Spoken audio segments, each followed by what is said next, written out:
ప్రభునందు ప్రియులకు క్రీస్తు యేసు వారి నామములో శుభములు తెలియజేయుచున్నాం. ఈ దినం హెబ్రోన్ క్యాలెండర్ వాగ్దానము.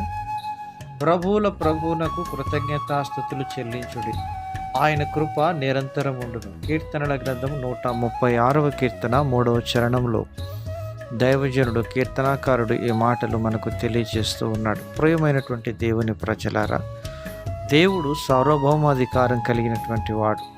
ఆయన సర్వోన్నత స్థలములలో నివసించువాడు. ఎవరును వశింపరాని తేజస్సులో ఆయన మాత్రమే వసించు అమరత్వం కలిగినటువంటి దేవుడుగా ఉంటున్నాడు.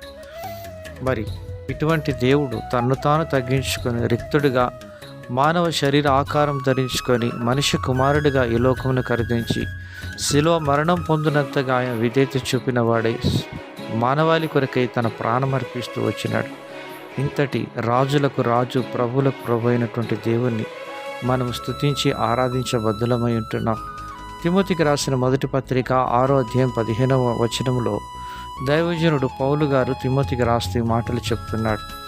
శ్రీమంతుడును అద్వితీయుడునగు సర్వాధిపతి యుక్త కాలమందు ఆ ప్రత్యక్షతను కనపరుచును. ఆ సర్వాధిపతి రాజులకు రాజును, ప్రభువులకు ప్రభువునై ఉన్నాడు. ప్రియమైనటువంటి దేవుని ప్రజల సర్వాధిపతిగా ఆయనకు పేరు ఇవ్వబడుతూ వచ్చింది. ఈ లోకంలో అన్నిటికీ అధిపతిగా ఉంటున్నాడు. అందుకనే యోహాను గారు ప్రకటన గ్రంథం 1వ అధ్యాయం 5వ వచనంలో రాస్తూ, నమ్మకమైన సాక్షియు, మృతులలో నుండి ఆది సంభూతుడిగా లేచిన వాడును, భూపతులకు అధిపతియునైన యేసుక్రీస్తు నుండి కృపా సమాధానములు మీకు కలుగునుగాక. భూలోకమును ఏరేటువంటి వారందరికీ ఆయన పైగా నుండి దేవుడని ఈ వచనంలో దేవుడు తెలియజేస్తూ ఉన్నాడు. భూపతులకు అధిపతి అయినటువంటి దేవుడు అధిపతిగా మన జీవితంలో ఉంటున్నాడు.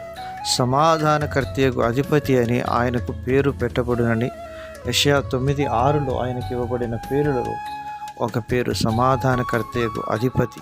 ప్రియమైనటువంటి దైవజనమా, ఈ సమాధానకర్తయకు అధిపతి మన జీవితాల్లో సమాధానాన్ని కలుగజేసి మనకు క్షేమమును, సమృద్ధిని అనుగ్రహించే దేవుడుగా ఉంటున్నాడు. మనం ఎటువంటి పరిస్థితులు గుండా వెళ్తున్నప్పటికీ ప్రభువుల ప్రభువును, రాజుల రాజునైన యేసుక్రీస్తు ప్రభువారి మనము ఆరాధించవలసిన వారంగా ఉంటున్నాం. అన్ని పరిస్థితుల్లో, అన్ని కాలాల్లో, అన్ని సమయాల్లో ప్రభువును మనం స్తుతించి ఆరాధించవలసిన వారంగా ఉంటున్నాం. ఎందుకనగా ఆయనను ఆరాధించటం మంచిది అని కీర్తనకారుడు అంటున్నాడు. యెహోవాను స్తుతించటం మంచిది.